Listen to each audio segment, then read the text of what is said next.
Kugona ni uburwayi bubangamira nyir'ukubugira n'abo babana nawe. Iyo umuntu agona agasinzira mbere yawe nibwo wumva ko bibangama cyane, ndetse ukaba udashobora no kugoheka kubera ijwi riva muri uko gusinzira kwe.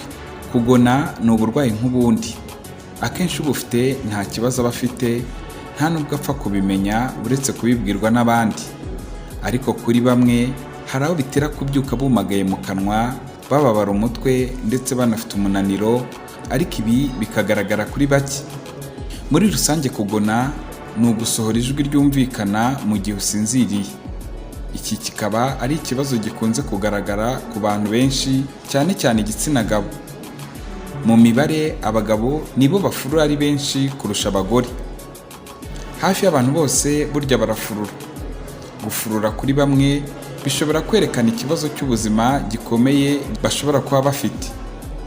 Kuri benshi guhindura imibereho nko kugabanya ibiro, kwirinda inzoga, kuryamira uruhande rumwe cyangwa se kuryamira urubavu rumwe n'ibindi bishobora kuvura ubu burwayi.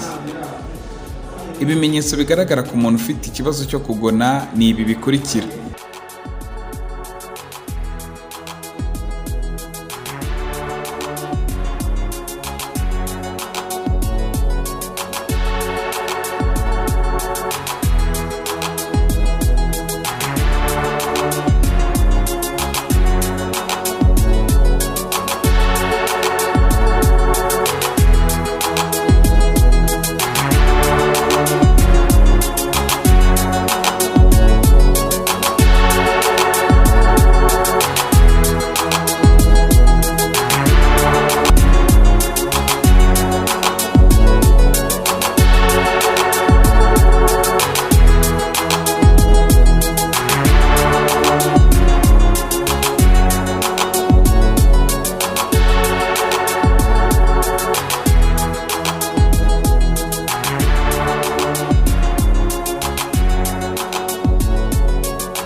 Icya mbere, kuba ashobora guhagarara guhumeka by'akanya gato mu gihe asinziriye, kandi ibi bikamubaho kenshi.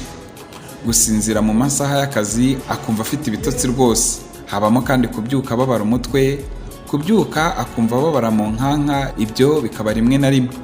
Gusinzira ariko akikangura kenshi hagati mu ijoro. Guhumeka nabi mu ijoro mu gihe asinziriye. Ku bana bato bashobora kudatsinda neza mu ishuri. Reka tukubwire zimwe mu mpamvu zitera kugona. Kugona biterwa n'impamvu nyinshi zitandukanye, zirimo imiterere yo mu nkanka itameze neza ku bantu.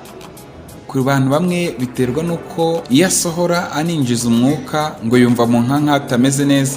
Ibi biterwa n'uko hafunganye, hanyuma waba usinziriye bikamera nk'aho imiyoboro yifunze. Indi mpamvu ishobora gutera kugona ni ukunywa inzoga z'umurengera. Kunywa inzoga nyinshi cyane nabyo bishobora gutera ikibazo cyo kugona. Ibi bigaterwa n'uko inzoga zitera imiyaga, ibi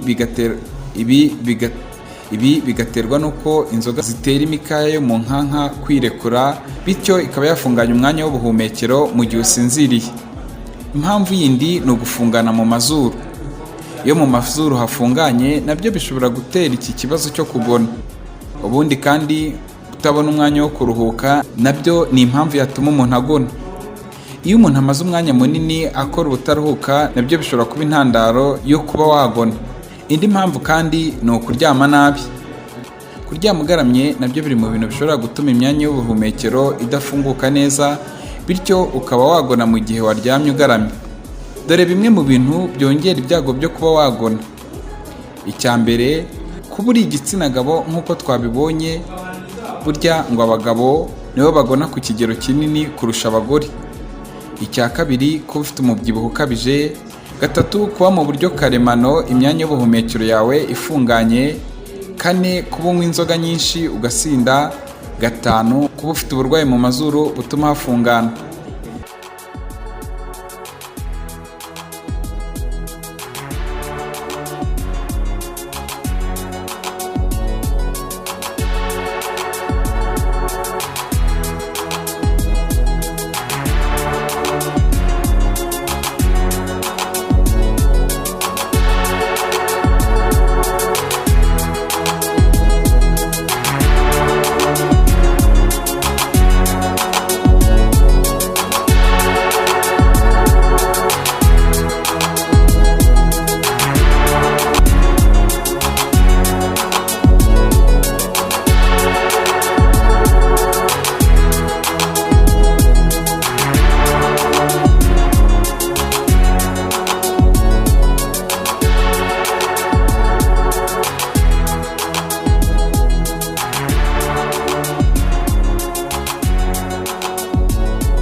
dore uburyo wavura iki kibazo.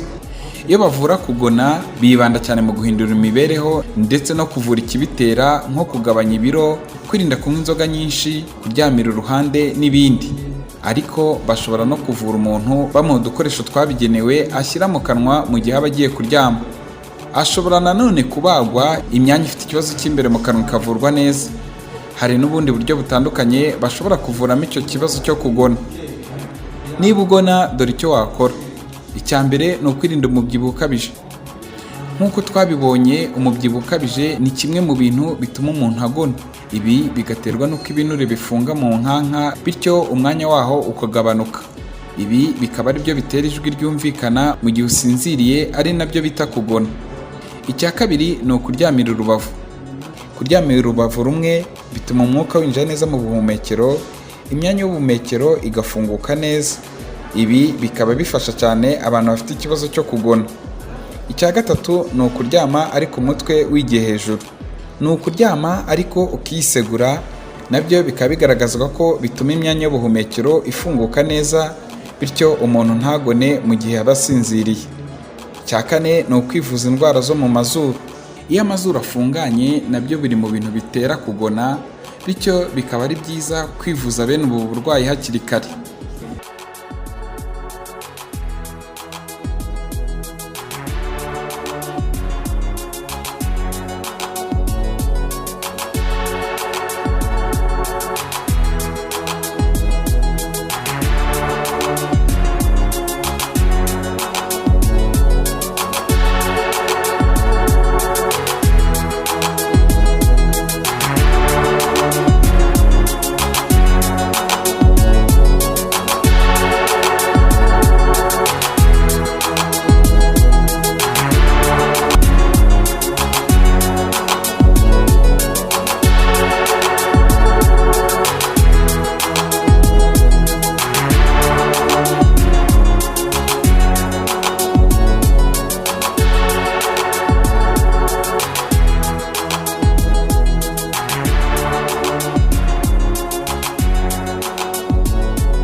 Icya gatanu ni ukwirinda kunywa inzoga n'ibindi bisindisha.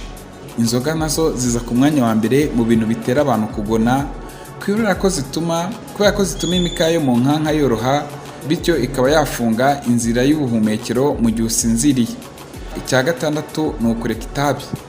Burya itabi naryo rihuzwa cyane n'ikibazo cyo kugona ndetse rinateza n'ibindi byago mu mubiri, bityo ni byiza kurireka burundu. Ku mwanya wa karindwi haza kuryama no gusinzira bihagije. Ubundi muntu mukuru aba agomba gusinzira byibura amasaha 7 ku munsi. Iyo utayagezeho umubiri wawe urananirwa, bityo waryama unaniwe ukaba wagona.